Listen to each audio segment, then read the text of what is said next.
It was October 17th, 3 years ago now, a Tuesday.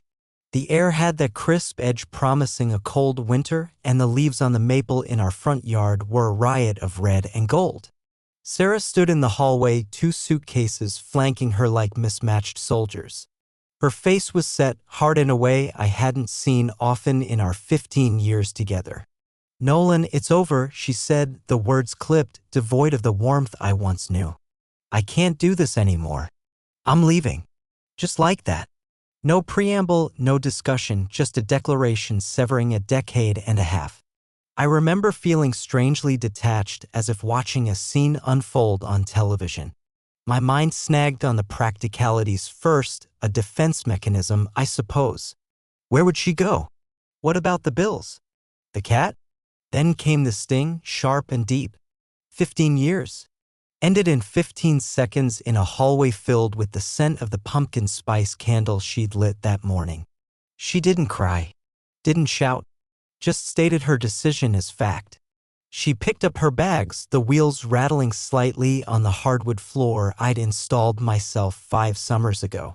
"I'll have my lawyer contact yours about the house and everything else," she added, pausing at the door. That was the moment the detachment shattered, replaced by a cold clarity. The house. Our beautiful 4-bedroom colonial on Sycamore Lane, the one we'd supposedly poured our lives into. Except we hadn't. I had. She glanced back, perhaps expecting tears, pleading anger.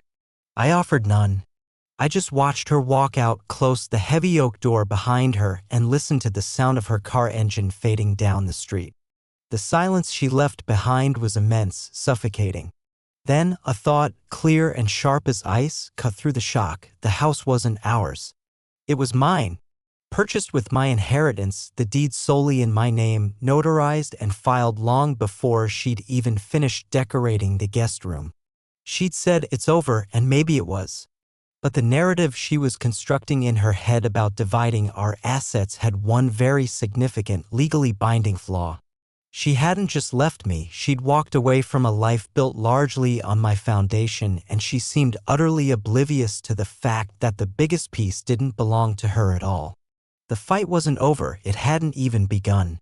And I wasn't going to be the only one left reeling. We met young, or youngish. I was 28, a junior software engineer focused on climbing the ladder at a mid-sized tech firm. Sarah was 26, working as an assistant manager at a boutique clothing store, full of life and dreams that seemed perpetually just out of reach. We bumped into each other, literally, at a crowded coffee shop near my office, spilling lattes and apologies. There was an immediate spark. She was vibrant, funny, a whirlwind of energy that contrasted sharply with my more methodical, quiet nature. We dated for 2 years. It was good. Comfortable. We rarely argued, enjoyed the same movies, liked the same restaurants. Looking back, maybe it was too comfortable, too placid. I mistook the absence of conflict for the presence of deep connection. When I proposed on a trip to Vermont during peak foliage season, it felt like the natural next step. We married the following spring, a pleasant affair at a local country club. I remember feeling steady, secure. This was it. Building a life, a partnership. I was all in. I worked hard, earning promotions, my salary steadily increasing. I was practical, saving diligently. Sarah drifted between jobs, retail management, event planning assistant, a brief attempt at running an online jewelry business. Nothing quite stuck. I encouraged her, supported her financially during the gaps, believing she just needed time to find her niche. Around our 5th anniversary, my grandmother passed away, leaving me a significant inheritance. It wasn't astronomical, but combined with my savings, it was enough for a substantial down payment on a house. We'd been renting a small apartment, and the idea of a proper home was appealing. I found the house on Sycamore Lane, good bones, great neighborhood, needed some work but had potential.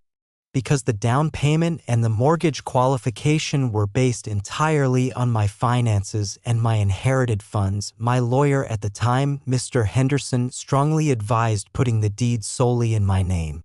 It wasn't about mistrust then, it was pragmatic estate planning, protecting an asset acquired through separate funds. Sarah was initially miffed. "Don't you see this is our home, Nolan?" she'd asked. I explained it was simply a legal precaution, that emotionally, morally, it was absolutely our home where we would build our future. I showed her the paperwork, explained the legal reasoning about premarital assets and inheritance. She seemed to accept it, focusing instead on paint swatches and furniture catalogs. "As long as we live here together forever," she'd finally said, sealing it with a kiss.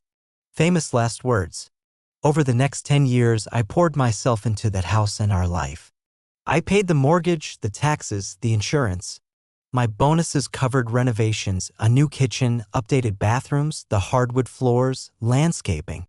Sarah contributed sporadically when she was employed, but my income covered the vast majority of our expenses. She took charge of decorating, social engagements, maintaining the appearance of a happy, successful couple. I thought we were a team, each contributing in our own way. I provided the stability, the financial security. She provided the social lubricant, the aesthetic touches.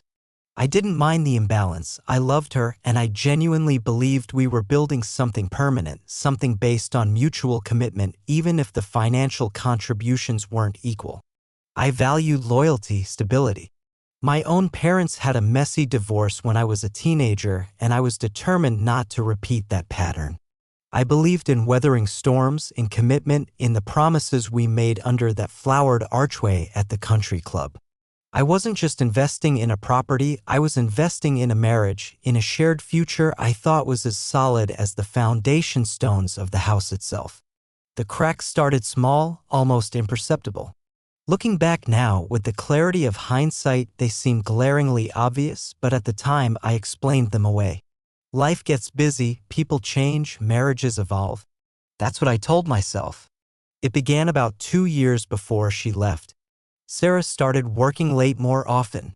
She'd taken a new job as an administrative lead at a marketing firm downtown, a role she seemed genuinely excited about initially. The late nights, she explained, were due to demanding projects, tight deadlines, team dinners. Startup culture, she'd shrug, scrolling through her phone when she finally got home, smelling faintly of unfamiliar perfume and wine. I was working long hours myself on a major project launch, so I didn't question it too deeply. Then came the phone secrecy.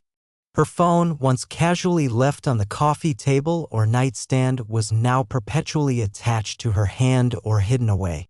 Passcodes were changed. Calls were often taken in another room or abruptly ended if I walked in. Texts would light up her screen and she'd quickly flip the phone over or angle it away. When I gently asked who she was talking to so much, she'd wave it off. "Just work stuff," or "my sister," or "none of your business, Nolan, stop being paranoid." That stung. Paranoid? I wasn't snooping, just noticing a shift in behavior. Financial oddities started cropping up too. Small things at first. Unexplained credit card charges. Lunches at expensive restaurants I knew weren't near her office. Purchases from stores she didn't usually frequent. When I brought up the monthly statement, pointing out a few specific charges, she became defensive. "Can't I treat myself occasionally? You know I don't make as much as you." Or, "It was a team lunch. I forgot to get reimbursed." The explanations felt thin, rehearsed. There was a withdrawal from our joint savings account. A small one, just under $500. When I asked, she claimed it was for car repairs, but I just had the car serviced the month before. The discrepancy hung in the air, unresolved. Around 6 months before the end, she mentioned a colleague, Mark. "Mark thinks we should try this new campaign." Or, "Mark and I had a breakthrough on the Miller account." He seemed to feature heavily in her work anecdotes. I met him once, briefly, at a company holiday party. He was younger, slicker than her usual colleagues, overly friendly, clapping me on the shoulder like we were old buddies. There was an undercurrent I couldn't quite place, a shared glance between him and Sarah that felt a little too familiar.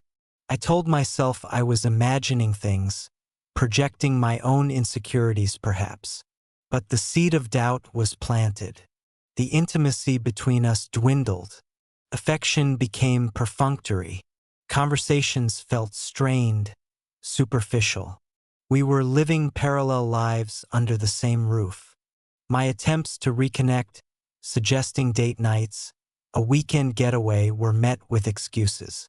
Too tired, too busy, deadlines looming. The final red flag, the one I couldn't ignore, came about a month before she left. I came home early one Friday hoping to surprise her. Her car was in the driveway, but the house was quiet. I found her in the spare room on the phone, her back to me. Her voice was low, intimate, laced with laughter and terms of endearment I hadn't heard directed at me in years. "Miss you too. Can't wait for next week." No, Nolan doesn't suspect a thing. My blood ran cold. I backed away silently, my heart pounding. I didn't confront her then. The betrayal felt too vast, too sudden to process. Instead, a cold, hard knot formed in my stomach. The scattered puzzle pieces, the late nights, the secret calls, the money, Mark, the emotional distance, slammed together, forming a picture that was ugly and undeniable. My wife was having an affair, and she thought I was oblivious. Hearing those words, "Nolan doesn't suspect a thing," wasn't just heartbreaking, it was clarifying. The fog of denial evaporated instantly, replaced by a chilling certainty. The shock quickly morphed into a quiet, calculated anger. Not the yelling, plate-smashing kind, but a deep, cold resolve. She wasn't just cheating. She was actively deceiving me, planning behind my back, likely with Mark. That night, after she'd finished her call and emerged with a false smile, asking about my day, I played along. It was one of the hardest things I've ever done, maintaining a facade of normalcy while my world tilted on its axis. But I knew instinctually that a premature confrontation would be disastrous. I needed information. I needed a strategy. My mind, trained in logical problem-solving from years in software engineering, kicked into gear. This wasn't just a personal betrayal. It was potentially a complex legal and financial situation. The first step was data gathering. Our mobile phone plan was a family account under my name. That weekend, feigning ignorance, I logged into the provider's website, citing a need to check our data usage. The call logs were illuminating. Hours upon hours logged between Sarah's number and Mark's, often late at night, during times she claimed to be working or asleep. Texts weren't detailed, but the sheer volume spoke volumes. Next, finances. I meticulously went through our joint account statements and her credit card bills. We received paper statements for hers, which she usually intercepted, but I found a recent one she'd missed. The expensive lunches, the weekend hotel charge from a nearby city 2 months prior, a solo spa retreat, she'd claimed, charges near Mark's apartment complex. It painted a clear picture of a sustained affair, financed partly by our shared resources. The most crucial piece, however, was the house. I dug out the original closing documents from my locked file cabinet in the study. Deed, title insurance, mortgage statements, all solely in the name of Nolan P. Hendricks. Her name appeared nowhere on the ownership papers. I scanned them and saved encrypted copies to a secure cloud drive, along with backups on a thumb drive I kept separate from my usual tech. My next call, made discreetly from my office during lunch break the following Monday, was to Eleanor Davies, a highly recommended divorce attorney whose specialty was complex asset division and, frankly, dealing with difficult spouses. I laid out the situation calmly, factually. The 15-year marriage, the affair, mentioning I had preliminary evidence, my wife's likely assumption of shared assets, and the critical detail of the house title. Ms. Davies was sharp, professional, and immediately grasped the strategic advantage. "Mr. Hendricks," she said, her voice calm but firm, "your wife's infidelity, while emotionally devastating, may have limited direct impact on the financial settlement in a no-fault state like ours. However, the clear title to the house, established with premarital and inherited funds documented as yours alone, is your trump card. We need to proceed carefully, document everything, and let her lawyer make the first move regarding the property." Over the next few weeks, guided by Ms. Davies, I continued gathering evidence methodically. I installed security cameras covering the exterior of the house, ostensibly for security, but also documenting her comings and goings. I separated our finances further, opening a new bank account solely in my name and redirecting my salary there, ensuring the mortgage and essential house bills continued to be paid from my funds, creating an even clearer paper trail. I compiled a detailed spreadsheet, dates of suspected infidelity aligned with phone records and credit card charges, documentation proving the source of funds for the house down payment, inheritance records, bank statements from before the marriage, copies of the deed. I made sure all communication with Ms. Davies was through a private email account Sarah didn't know about, accessed only on my work computer or a burner phone. I felt like an operative in my own life, detached and focused. The emotional pain was immense, a constant ache beneath the surface, but the process of planning, of taking control, gave me a sense of purpose. Sarah remained oblivious, caught up in her secret life, misinterpreting my quietness as melancholy or work stress. She had no idea that while she was planning her exit strategy, I was fortifying my defenses, preparing not for a battle, but for a swift, decisive checkmate. The day she finally stood in the hallway with her suitcases, uttering those words, "I'll have my lawyer contact yours about the house," I almost felt a grim satisfaction. She was walking right into the trap her own assumptions had laid. The call from her lawyer, a Mr. Jonathan Finch, came about a week after Sarah left.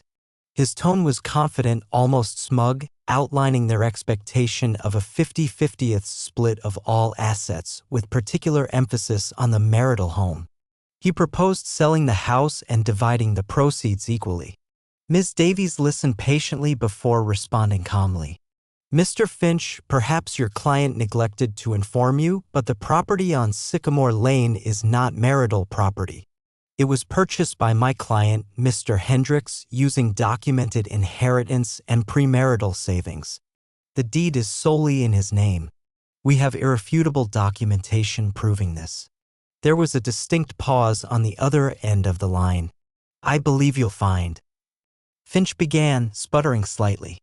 "You will find the deed, title, and mortgage documentation are exclusively in Mr. Hendricks' name." Ms. Davies cut him off coolly. "We will be forwarding copies for your review. As such, the house is considered separate property and is not subject to division. We can discuss the division of actual marital assets, furniture, joint savings accumulated during the marriage, vehicles acquired jointly, once you've had a chance to review the facts regarding the real estate." The smugness evaporated from Finch's voice. He mumbled something about needing to consult his client and ended the call quickly. I imagine the subsequent conversation between Sarah and her lawyer was tense. A few days later, the locks on the house were changed. Ms. Davies advised it was prudent given Sarah had voluntarily vacated the property and it was legally mine. I hired a bonded locksmith and had high-security locks installed on all exterior doors.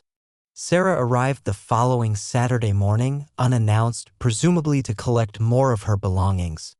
Her key didn't work. She rang the doorbell, looking bewildered, then annoyed. I answered, not opening the door fully, just speaking through the slight opening secured by the chain. "Nolan, what's going on?" "I can't get in." "The locks have been changed, Sarah," I stated calmly. "This is my property. If you need to arrange a time to retrieve your personal belongings, you can do so through our lawyers. Her face shifted from confusion to outrage. Your property? That's our house. I live here. You can't lock me out. You chose to leave, Sarah. And legally, it is my house. Your lawyer should have explained this to you by now. I saw Mark's car parked down the street. He got out and started walking towards us, puffing his chest out. What's the problem here? He asked, trying to sound authoritative as he reached the porch steps. The problem, I said, my voice even, never raising it, is that you are trespassing on my private property. I suggest you both leave before I call the police. Mark looked taken aback, glancing at Sarah, who suddenly looked less sure of herself. The legal reality, communicated coldly through a door chain, was hitting home. They argued for a moment, voices low but sharp, before retreating to Mark's car and driving away. The official divorce proceedings began. Their side tried to argue for equity in the house based on sweat equity or contributions to household expenses. Ms. Davies swiftly dismantled this, presenting my detailed records, mortgage payments from my account, receipts for renovations paid by me, proof that her financial contributions over the years were minimal and sporadic, vastly outweighed by my own. We provided bank statements showing the joint account being drained for expenses clearly related to the affair in the months leading up to her departure. We didn't even need to explicitly use the infidelity evidence in court filings regarding assets. The financial documentation and the house title were enough. The judge quickly affirmed the house as my separate property. The division of actual marital assets was straightforward. The joint savings account had been depleted mostly by her recent withdrawals, leaving little to split. We divided the furniture. She took items she'd personally purchased or inherited. I kept the rest, and she got the newer car which was leased, while I kept the older one I owned outright. Mark, I later found out through mutual acquaintances, faced some repercussions at their shared workplace. Apparently, their affair wasn't as discreet as they thought, and Sarah leaving her husband under such circumstances, combined with whispers about company time and resources potentially being misused, led to uncomfortable questions from HR. He wasn't fired, but his upward trajectory stalled significantly. Sarah was forced to move into a small rental apartment with Mark. The life she had envisioned, funded by half the equity of our house, vanished. There was no dramatic courtroom showdown, no public shaming. Just the quiet, methodical application of legal facts and financial truths. Justice, in this case, wasn't loud, it was precise, served through paperwork and calm adherence to the law, exposing the hollowness of their entitlement. The satisfying part wasn't seeing her punished exactly, but seeing the reality of the situation assert itself over the fiction she had created. The divorce was finalized 6 months after Sarah walked out. The final decree arrived by registered mail on a rainy April afternoon. Holding it, I didn't feel triumphant, just quiet. The storm had passed, leaving behind the wreckage of a shared past, but my foundations remained intact. The house, my house, felt different now. Empty echoes at first, then slowly filled with a sense of peace, of reclaiming my space. I didn't rush to erase her presence entirely. Her favorite armchair remained for a while, a silent testament to what was lost, before eventually being donated. I repainted the bedroom, not in a defiant color, but a calm, neutral gray I'd always preferred. Slowly, deliberately, I made the house fully mine again, reflecting my tastes, my life. There was sadness, of course. 15 years is a long time to dedicate to someone, to a shared dream, even one that turned out to be largely an illusion. Mourning the marriage felt necessary, like acknowledging a death. But alongside the sadness was an unexpected lightness. The constant low-level anxiety I hadn't even fully registered until it was gone, the suspicion, the feeling of walking on eggshells, the forced smiles, had lifted. I could breathe again. I reconnected with old friends I'd neglected, focusing more on hobbies I'd let slide, hiking, woodworking in the garage, reading history books instead of feigning interest in reality TV. I threw myself back into work, not as an escape, but with renewed focus, finding satisfaction in tangible achievements. Ms. Davies had done her job impeccably, ensuring the legal process was as smooth and favorable as possible under the circumstances. Her fees were substantial, but worth every penny for the peace of mind and the protection of my most significant asset. I never heard from Sarah directly again after the belongings retrieval, which was coordinated strictly through lawyers. Mutual friends told me bits and pieces. She and Mark were still together, struggling financially, resentful. I felt a pang of something, not pity, perhaps just a detached sorrow for the choices she made and the consequences that followed. It wasn't about revenge, it was about fairness and protecting what was rightfully mine. The experience changed me. I'm more cautious now, perhaps less trusting, but also more self-reliant. I learned the importance of clear boundaries, of legal safeguards, and of listening to that quiet inner voice when something feels off. It reinforced my belief in stability and loyalty, but also taught me that these values must be reciprocal. 3 years on, life is good. Stable. Calm. The house on Sycamore Lane is no longer just a structure of wood and plaster, it's a symbol of resilience, a sanctuary I protected. I haven't started dating again yet, rebuilding myself took priority. But I'm open to the future, whatever it may hold. The betrayal was deep, the process painful, but walking through it, keeping my head, and relying on facts and strategy allowed me to emerge not unscathed, but whole. And sometimes quiet strength is the most satisfying outcome of all.